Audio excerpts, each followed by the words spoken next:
دور بدلے لیکن پتھر دل کرمنلز کے کرتوت نہ بدلے، نیکی کرنا سیکیورٹی گارڈ کو مہنگا پڑ گیا۔ جویا نیوز پلس رجسٹرڈ کے بورے والا سے نمائندے آصف کی رپورٹ کے مطابق دور بدلے لیکن پتھر دل کرمنلز کے کرتوت نہ بدلے، نیکی کرنا سیکیورٹی گارڈ کو مہنگا پڑ گیا۔ نامعلوم نوسر باز نے تحصیل ہیڈ کوارٹر ہسپتال کے سیکیورٹی گارڈ کو ہی لوٹ لیا۔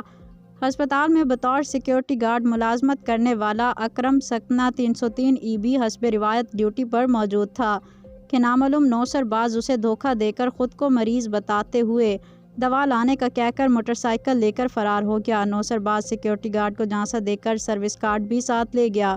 واقعے کی اطلاع ملنے پر تھانہ ماڈل ٹاؤن پولیس نے موقع پر پہنچ کر سیکیورٹی گارڈ کا بیان قلم بند کر کے تفتیش شروع کر دی ہے۔